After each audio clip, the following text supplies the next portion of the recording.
This is The Grip by The Plenteous Life. From scarcity to plenty. Build the lens that spots what others miss. Welcome back to The Grip. I'm Becky Henderson, founder and principal coach of The Plenteous Life. For each of us, the world is either one of scarcity or plenty. In which do you live? In 1960s Texas, Rosie Gutierrez wanted more for her kids than poverty. One morning, she looked at a neighbor's familiar trash pile and for the first time saw something new. Opportunity. For $1 a load, she started hauling. First with her car, then with a truck, a crew, a contract, and then an enterprise. Surrounded by lack, Rosie chose to be the catalyst for the change she desired, and that choice changed everything. Rosie's shift wasn't about trash, it was about vision. She trained her mind to notice supply where others saw nothing. That same shift is available to you. Scarcity shows up in every dimension of life: time, money, team capacity, skill, advancement, peace, health, love, impact. Where is it showing up for you right now? This week in The Grip, we explore 2 foundational principles for turning scarcity into plenty, and we give you a practice to make this your new operating system.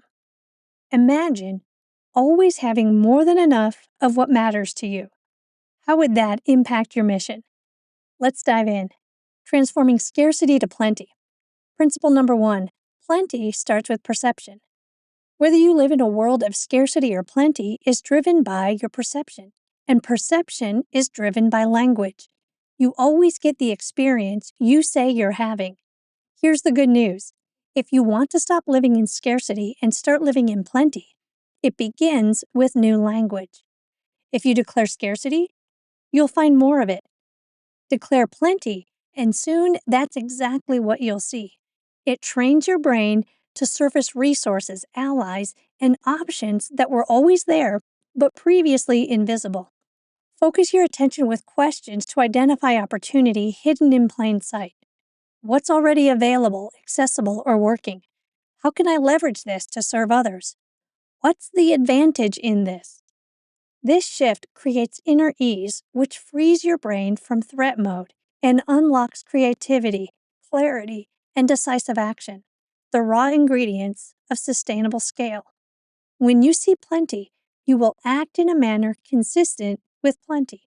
So this week, practice seeing yourself as surrounded by the conditions you wish to experience.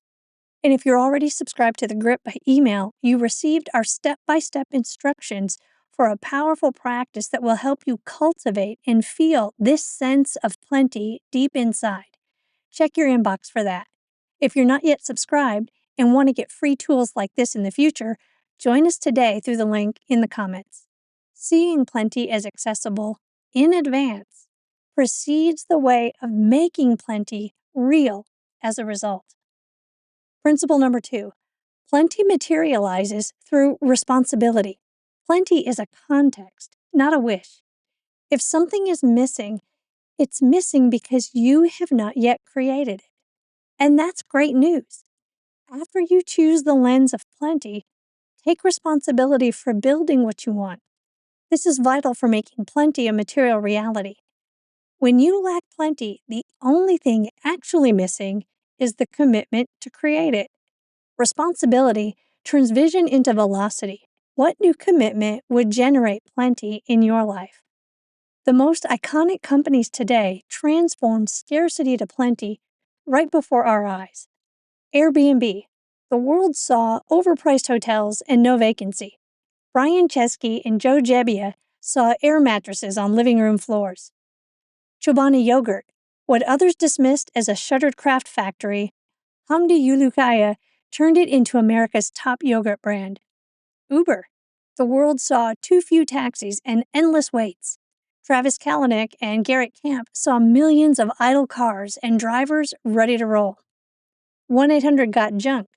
What others dismissed as trash, Brian Scudamore turned into a $300 million trusted service.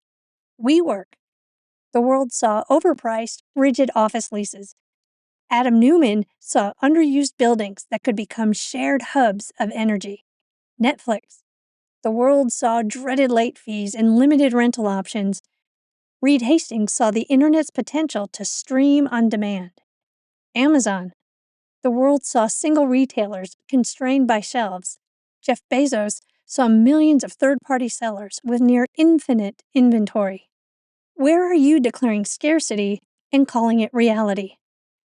What supply are you ignoring because it looks ordinary, unglamorous, or messy?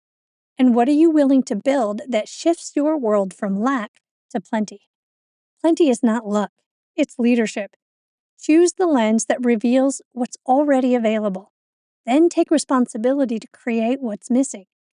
When you do this, ease replaces panic, intentionality replaces drift, and impact compounds. This week, decide on one area where you will practice plenty. Name the resources you already have. Design the smallest, useful move and make your offer. The moment you choose to see plenty and act from it, you change what is possible for your team, your family, and your legacy. Keep creating. This has been another issue of The Grip. From all of us at The Plenteous Life, may you prosper in every way.